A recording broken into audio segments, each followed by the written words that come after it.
Welcome to the ITSP Magazine Podcast Network, a modern, innovative multimedia platform broadcasting ideas and connecting minds.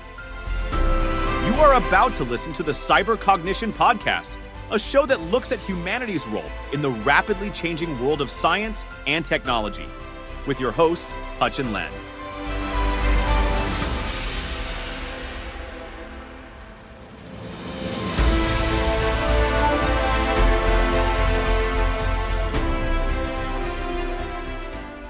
Hello and welcome to another episode of the Cognition Podcast. As always, I'm one of your co-hosts, Hutch.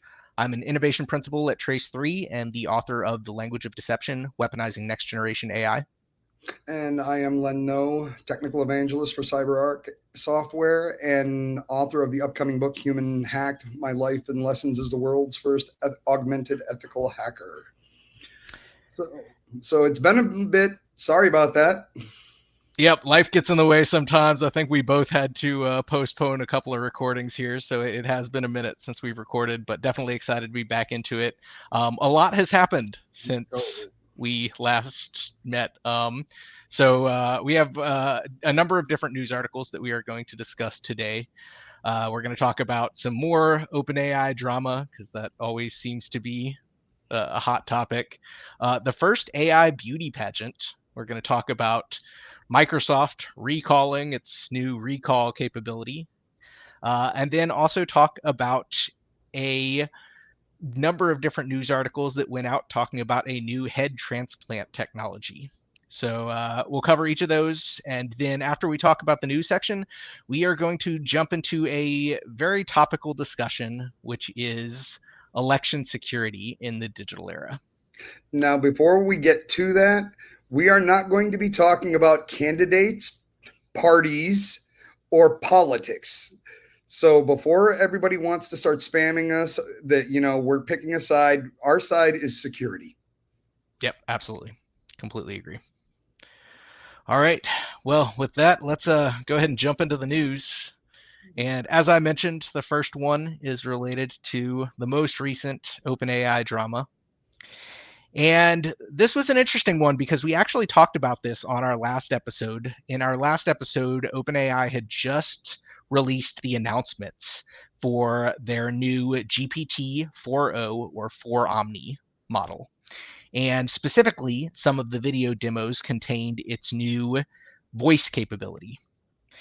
And we even talked about during that episode how they cloned Scarlett Johansson's voice, man. How similar the voice was to Scarlett Johansson in the movie Her, which of course was a movie that had unbelievable foresight because it was over a decade ago.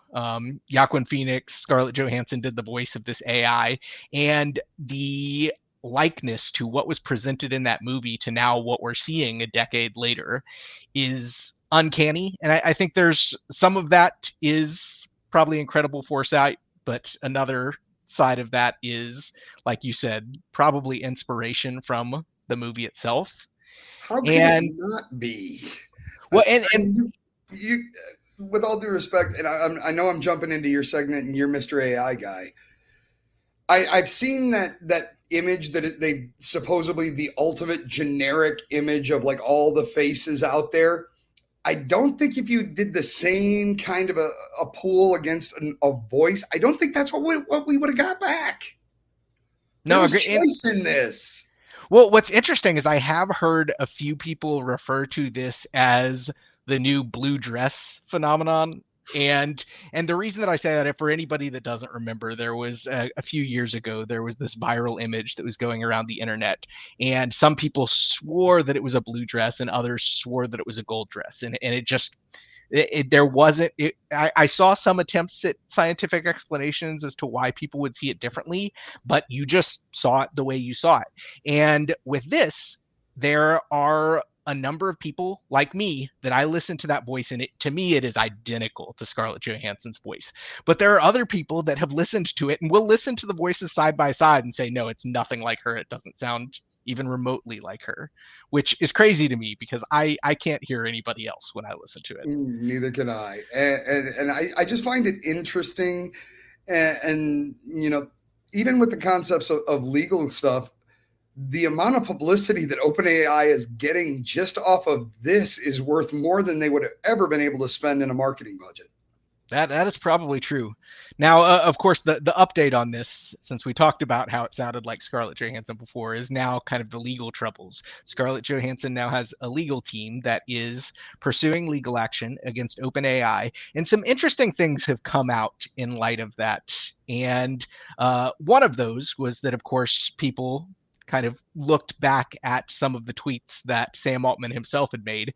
And prior to the release announcement of GPT-4 Omni, he had actually tweeted out just a single word, her, which of course was the title of the movie where Scarlett Johansson played the AI voice assistant.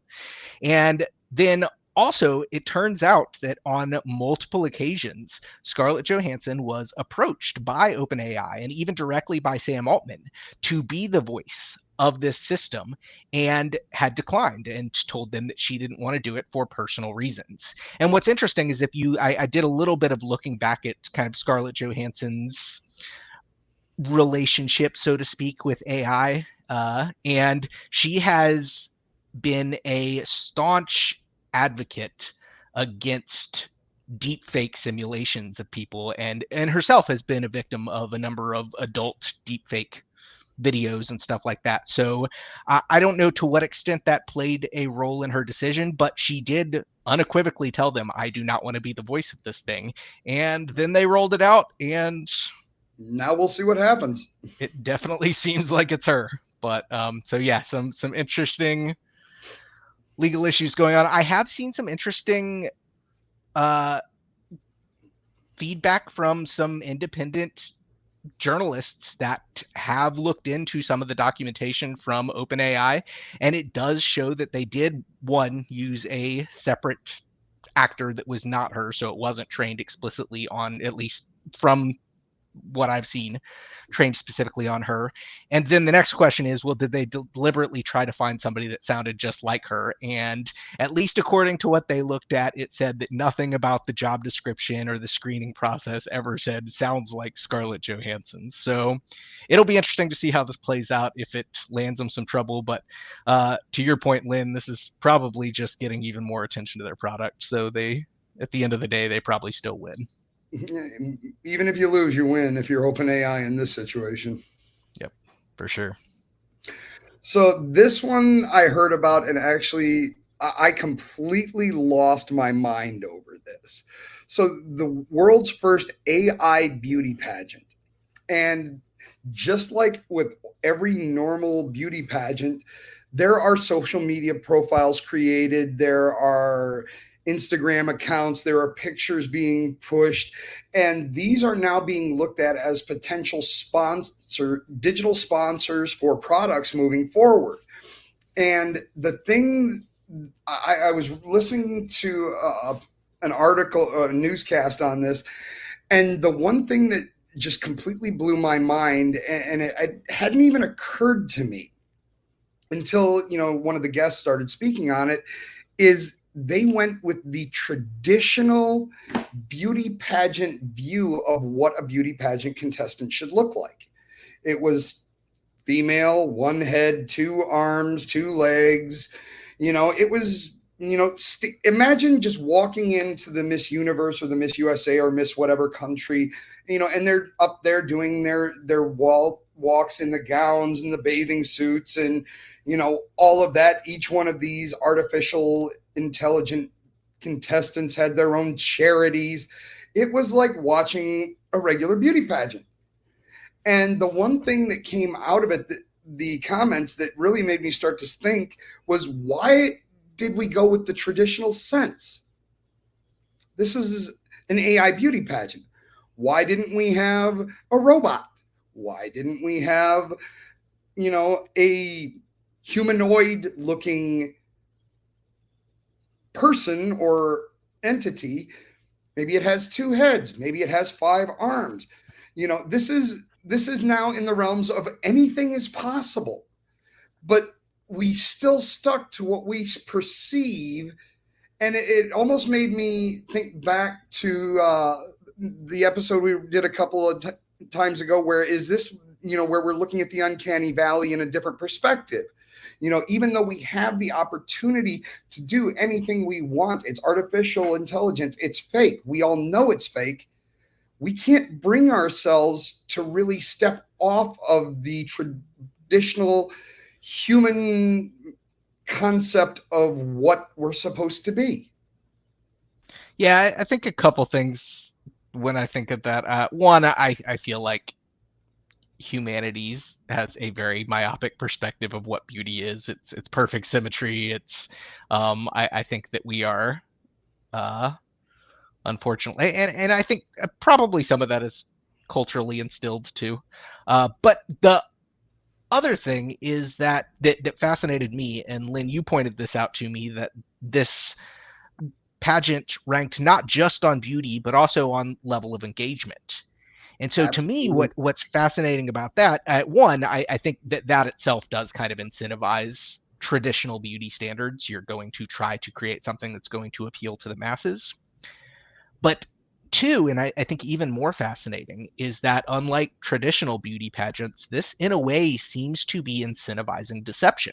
Because while there's some people that may be joining or following these profiles that know that they're AI influencers, they probably don't have the following that they do without deceiving a large amount of people and that believe that they're following a human influencer when in fact they aren't. And let's take that point just a minute and run with it. So traditionally, we have always had sponsors for products, whether that's, the Budweiser frogs, or I'm trying to think, what's another good, really well-known Clydesdales,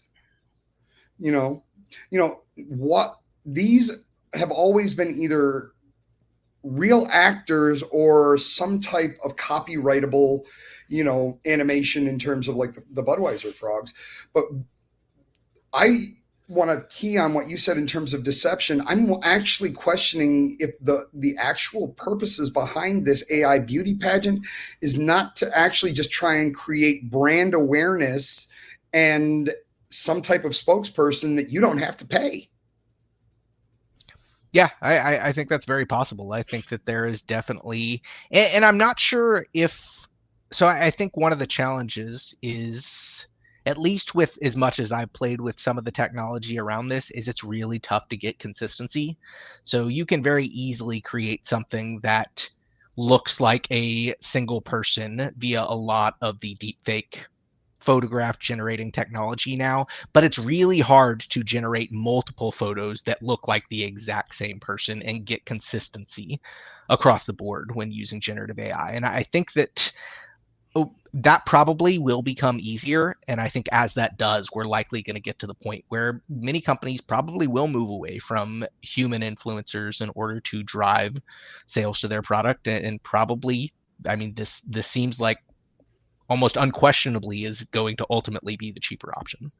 And with the amount of followers that a lot of these artificial intelligent contestants have gotten, it's proven that it's a viable strategy as well. So we talk all the time about how AI is not going to take over everything right away. Well, apparently beauty pageant people, I don't know what to tell you. Yep, sorry. One more thing that the robots are taking away. All right. So the next one that we had was Microsoft recently announced a new feature in the Windows 11 operating system, and they are going all in on integrating artificial intelligence into every single aspect of their new operating system. And this new feature is, so as soon as they announced it, there were people on the privacy side, on the cybersecurity side, that immediately were like, this is a really bad idea. But essentially what it does is, as you interact with your computer and your desktop, every 5 seconds or so, it is taking another screenshot of your desktop, and then it's allowing generative AI, and specifically a large language model, to reflect on, and a multimodal large language model at that, but to reflect on the content of those images and capture that into kind of a long-term memory of everything that you've been doing.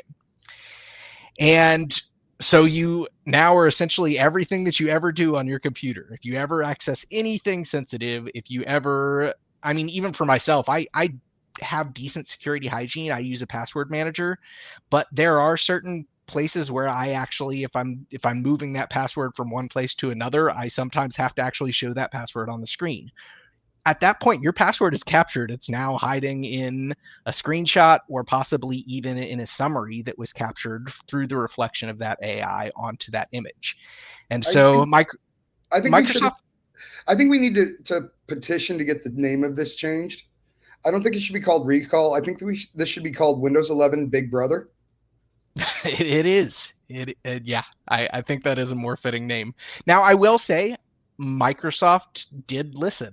Like I said, there was all of that outcry, and shortly after all of the concern was presented on this, the first thing that they did was they said they were going to make this a non-default feature, and then they essentially halted plans to deploy this altogether, or at least for now, and have tabled it. It is not going to deploy with all of the other features, at least initially.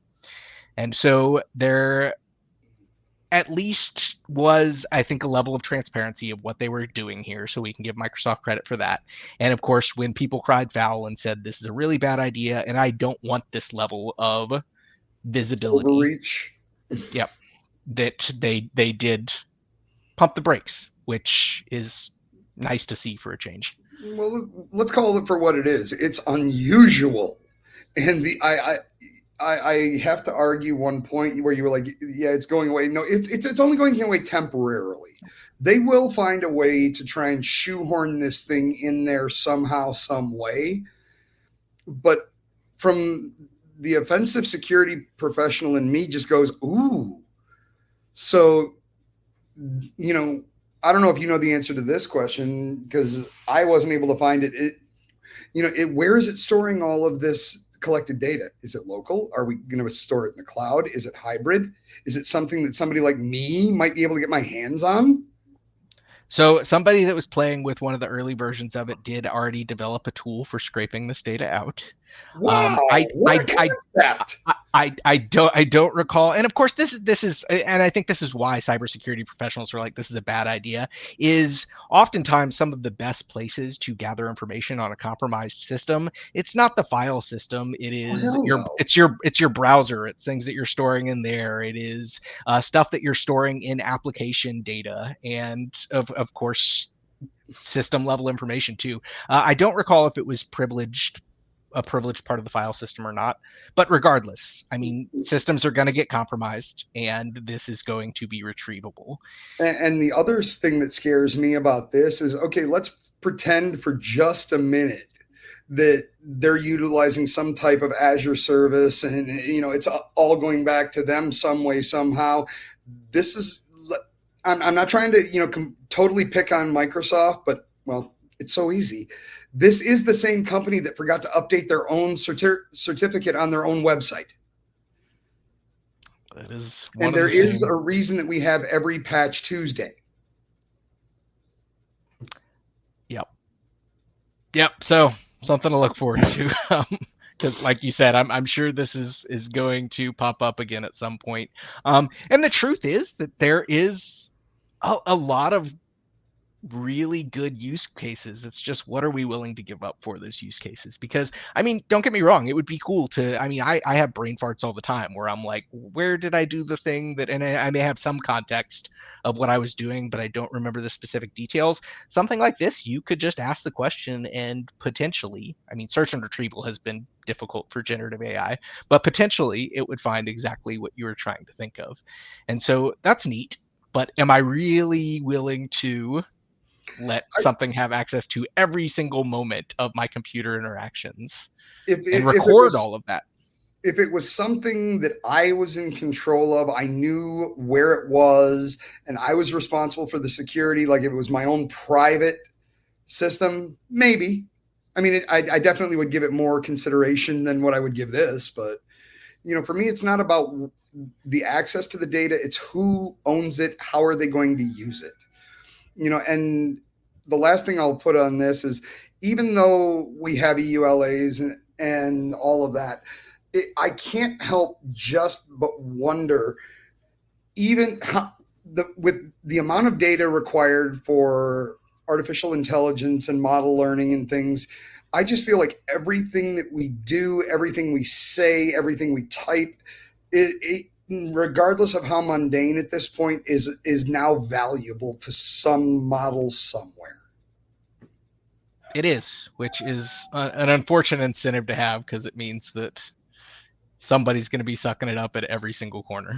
But yeah, and not that that's new, but only a greater incentive to continue to collect more and more data on us, to continue to move forward in this kind of dystopic surveillance capitalism world that we live in.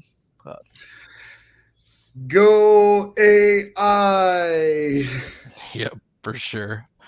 All right, so this last one was really interesting. There was a article that came out from the New York Post, and I think there was a couple of other different media companies that published articles falling for what was essentially a hoax. So there was not only a video, but a very compelling website of a new groundbreaking technology solution that was going to be used for prototyping surgeries for head transplants, for removing one person's head and putting it on another. And of course, people were alarmed that, how is this even a thing? And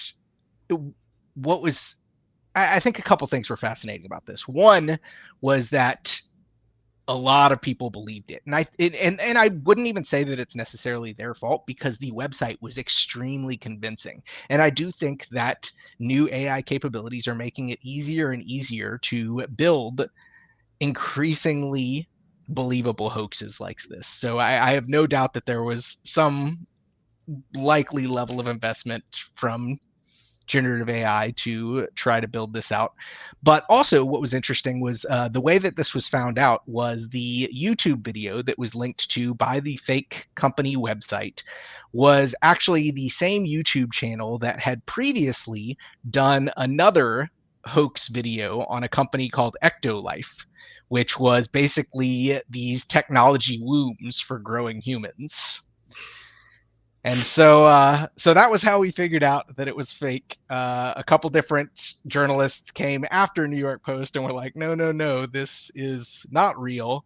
But it was interesting how a lot of those articles also acknowledged that while it's not real right now, this may actually be a thing at some point. And they actually apparently, so I was looking into some of the history on this, and they actually did this on a monkey, and it was a good 30 or 40 years ago, but they did a full head transplant and essentially just quickly tried to reconnect all of the different circulatory system and everything, the tissue.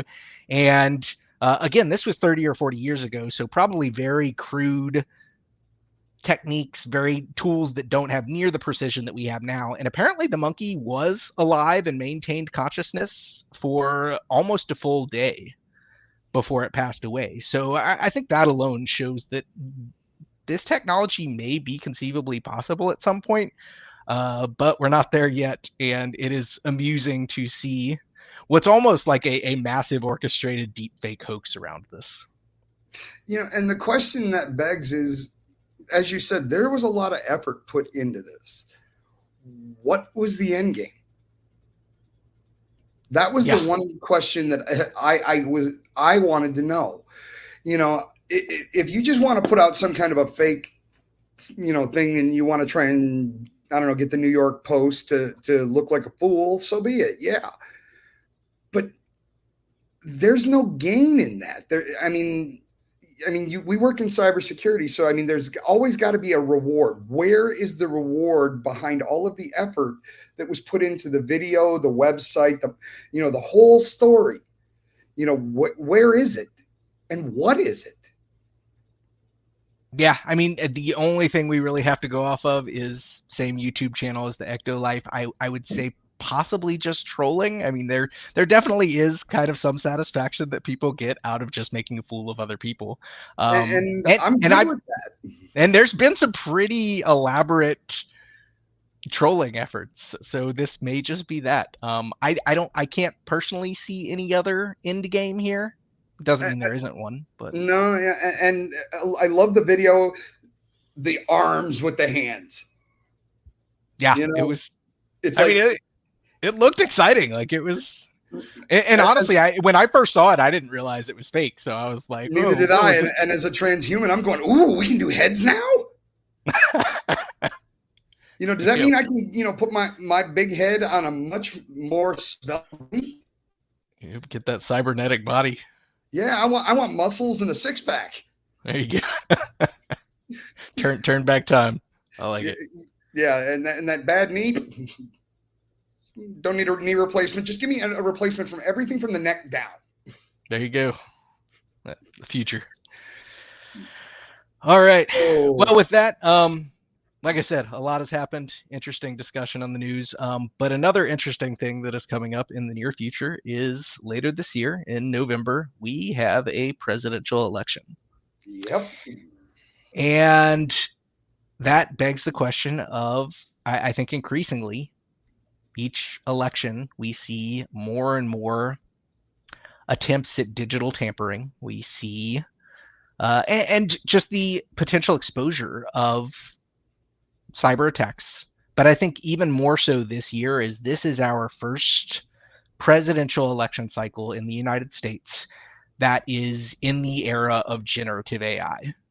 Now, that's not to say that there hasn't always been some amount of fake media. There has always been the possibility of people altering images in order to try to push an agenda. But this is definitely the first time that I can type a quick sentence into a image generating system and have something pop out on the other end within seconds to try to mislead or misinform people. So I think it's going to be an interesting year. I think we are only beginning to see the potential problems that are going to come out of this. There was in the New Hampshire primary, we already saw that somebody did essentially a deep fake voice clone of Joe Biden, and they commissioned a number of different robocalls across people across the state of New Hampshire, essentially having Joe Biden's voice saying, "Don't come out and vote in the primaries." And I mean, you can see how just something like that could have such a huge impact on the outcome of primary elections. But if we saw something similar within the presidential election, even within the actual presidential election, which could change the trajectory of this country for another 4 years. And so what was interesting about this is that the FCC really did drop the hammer on this. So they dropped a $6 million fine on this person for orchestrating these robocalls. And I think that the intention is to send a message that we are not playing around, which is probably a message that needs to be sent. But I don't know, Len, what are your thoughts on I'm just taken back because over the and we're both mildly aged, and I was thinking as you were talking, it was like, what year did we start hearing "I'm so and so and I approve this message"? Oh, man, that's as far back as I can remember. I don't remember it when I was a kid. Yeah. And it was, and the point behind that was to try and get the population to go, these are my words and I'm saying them and I stand behind them. And now this is nothing new. We've been watching deepfake technology over the last 2 to 3 years just get better and better and better, up to and including, some of the nasty things that we're seeing today in terms of like cyberbullying through deepfake sexual content. And it's not a problem. Nobody cares until it's either Taylor Swift or the election. No. So in a lot of ways, I'm really angry and upset about this because this is stuff that you and I have been talking about for years. And it's not just the voice and the face anymore. We we can have complete sentences. I mean, you remember when what was that producer's name? Peele, director. What's his name? Jordan Peele, I think maybe. But he did that first really good deep fake of Barack Obama. The one of Obama. Yeah, I do remember seeing that. Yeah. Yep. And then after that, there was the deep fakes of Elon Musk for all the stuff around Dogecoin. So we've already gone after, politicians and billionaires. But, it's like, I almost wonder if this is almost part of the theater of what's going on. Is we have to kind of keep people in this. We don't know what's real and what's not, because I'll even admit, frankly, and again, we promised in the beginning we weren't going to go into politics or political parties, but I'm like most people. I'll sit there and flip through YouTube, and you're seeing all of these ads coming up for all the different candidates and different things, and I actually have to sit and stop and look at it and go, I wonder if that's actually them. Yeah, I think you make an excellent point with the problem that results from just this ecosystem just existing in a world that has the possibility of these deepfakes, is that question that we're left with of what is real. And I think one of the things that always has stuck out in my mind as an excellent example of this is in the African nation of Gabon. They had one of their political leaders, President Ali Bongo, had suffered a stroke, and he disappeared from the public eye for a period of time because he was recovering, and then emerged some months later and did a teleconference. And when he did, people saw that he was, and he didn't directly address the health issue, but they saw that he was different, that I think he had one of his arms was kind of immobile, and that he struggled with certain aspects of speech, as you often do when you're recovering from stroke. And so rumors started circulating about how it wasn't actually him, and it was a deep fake, and it was a group that was trying to run the country behind a fake persona of him. And that doubt got so bad that it resulted in an actual attempted coup against the government, not because deepfakes were used, but just because of the awareness of the possibility that it could have been deepfakes. We are now in this world where we don't know what is true and what is not. And what's unfortunate is, I think when we go into this election, and I will make one prediction in this election, and that's not which candidate is going to win. It is, regardless of which candidate is going to win, there is going to be a large percentage of our country that does not accept that those results were valid. And I think we are in this truly politically destabilizing time where we don't know what's true. And increasingly, year over year, that is becoming harder and harder. Instead of moving into a world where we're more sure of the truth, I feel like we are going in the opposite direction. And what's fascinating is that feels like a reversal, because it does feel like we had this bright era in human history where travesties in the world and horrible, there was a lot of development and advancement. Yeah, there was journalism, and we were able to bring light to those things, and there was enough attention to those things that we were actually able to address a lot of issues. And I think we've started to hit that turning point where we're almost rolling back the clock, and now, while we have more and more media, we have less and less assurance that it's actually real. And so we don't know what is true. And so I think that's unfortunate. With a different question. So we both agree, and I'm not throwing this at you to put you on the spot, because I don't have an answer either.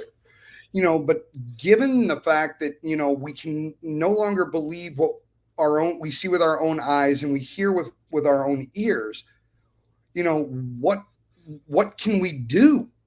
I mean, how do we reestablish, the true identity of somebody on the other end? I mean, you and I have had offline discussions about, are we at the point where we're going to have to PKI our own, identities, are we going to have to multi-factor authenticate who we are, or just to prove? Because, if we take, right, we're talking about the election right now, but what was it, 2 months ago that financial worker in, I think it was Japan, that wound up getting convinced by being drawn into a video conference with multiple CEOs. Yep, $25 million out the door. $25 million out the door. And the thing is I read that article, and I can't fault that guy. Yeah. If I'm sitting here having a conversation just like we're having right now, and it sounds like you, Hutch, and it looks like you, and the next thing I know, you're like, hey, can I borrow $25,000? That might be a little out of character, but it'd be like one of those, next time I see this guy, and the next time I'm in Houston, but there's no proof that you're talking to me, and there's no proof that I'm talking to you. Yeah, agreed. Yeah, it's tough. There are some interesting innovations in kind of sovereign identity, some of that you've showed me. There's, I think a lot of it has a huge obstacle in the way in terms of adoption. I mean, a lot of this requires broad adoption, and that is the biggest challenge. So back to, where we started in terms of just make election, I'm going to call it security integrity. I have no idea how the general population, especially if they're not in the space like we are and don't know the kinds of attack vectors and mitigation strategies, I don't know how Joe Average or Jane Average can be able to take anything. I mean, I'm honestly waiting for to start seeing a bunch of the stuff coming out on social media, of both candidates saying just the most outlandish things. And I'm honestly surprised it hasn't happened as close as we're at, but I think we're going to see them before we get to November. Yeah, I think we will too. And some of it, so I guess it's not all bad news. There is a company that I recently met with, and I really liked what they're doing. And for what it's worth, this is not a paid endorsement, or I have no direct affiliation with this company.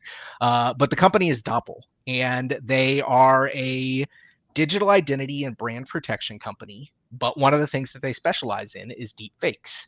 And one of the things that they have decided to do, and admittedly, there's probably some PR behind this, but it's a fantastic use case for their platform, is they are working on behalf of both of our major parties, both the Republicans and the Democrats, and they are tracking social media for indications of deep fakes on either side, misrepresenting the platforms of any of the major candidates.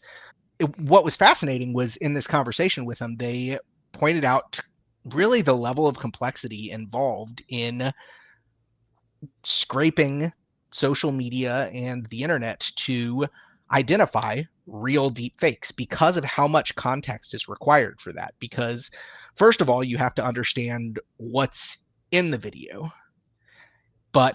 or in the image. And so one of the great things about some of the new AI technology is that we have those multimodal capabilities where we can reflect on the content of video or images and output text summaries of what is in there. But even more challenging is that you also have to capture intent. So one of the things that we saw when we met with these guys is you'd see all kinds of inflammatory stuff, everything from Joe Biden with a pitchfork and horns to Donald Trump as with a Hitler mustache doing the salute. So extremely inflammatory content. But at the end of the day, that's not necessarily deep fakes because it's extreme, it is inflammatory, but it's not attempting to misrepresent the truth to people. It is so even that still falls under satire.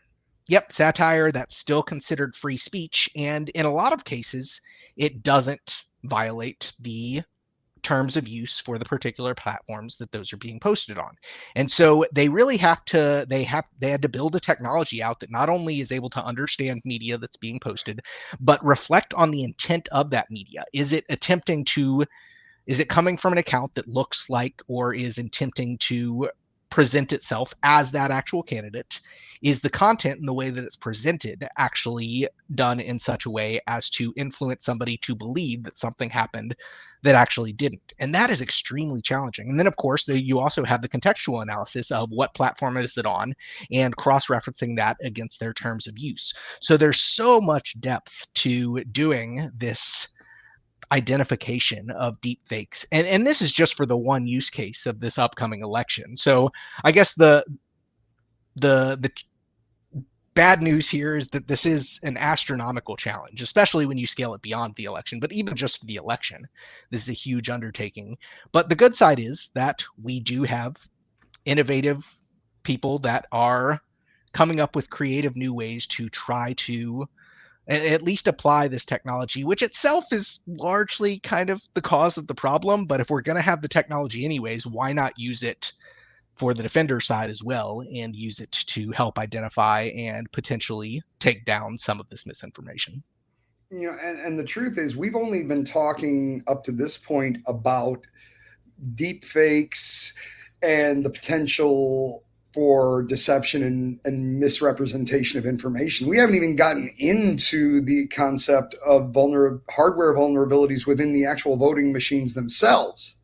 Oh, and man, yeah. I'm not speaking. I don't want a lawsuit, so I'm not calling out any manufacturer of voting machines in general. All I will say is just search for DEF CON and voting machines. So I will say, and to your point, yes, not calling out any specific manufacturers, but when I was at DEF CON, when I was in the election village, somebody showed me an exploit on one of these systems. And admittedly, I think this system was it still existed in a couple of states. So it wasn't broadly across the nation, but there were still a couple states that still used these. And essentially showed me a exploit to completely take over the system with less than a minute of direct physical access. And when you think about voting, everybody has private, unattended, direct physical access to that device because you go behind a curtain and it's just you and the machine. And so that's terrifying that even if it is just in a handful of states that type of technology could exist out there. And it's not surprising. I mean, these are digital systems, and we know that if it's digital, there's a way. If it's got an IO, somebody's going to try and own it. Yep, exactly. So, but you're right. There is another level of concerns related to that.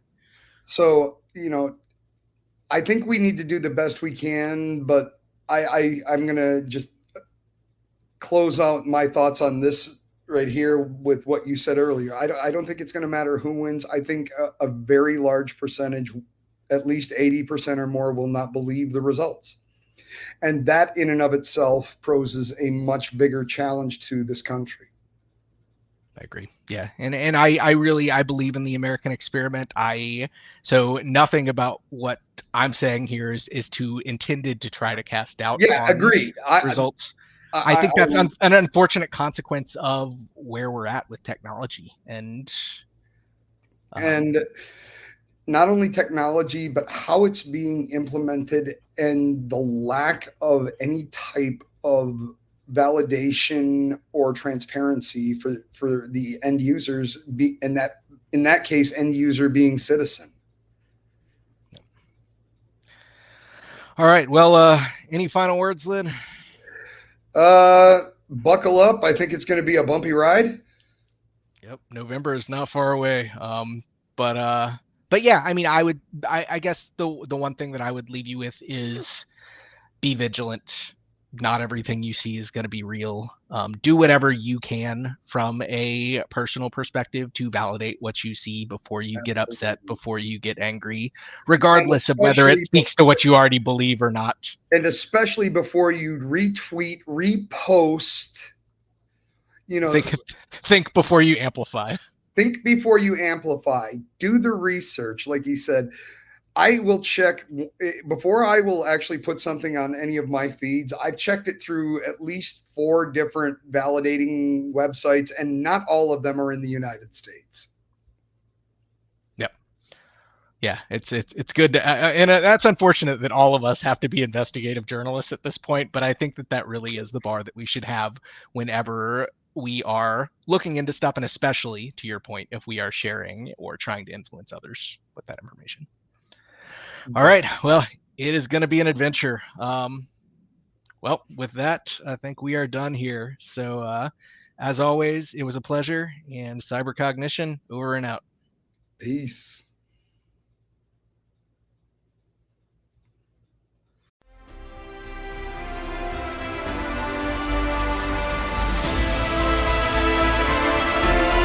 We hope you enjoyed this episode of the Cyber Cognition Podcast with Hutch and Len, part of the ITSP Magazine Podcast Network. If you like this story, add this show to your favorite podcast player and share the Cyber Cognition Podcast with your friends, family, and colleagues. If you represent a company and wish to connect your brand to this show and its audience, visit itspmagazine.com to learn how to sponsor one or more of our podcast channels. We hope you will come back for more stories and follow us on our journey.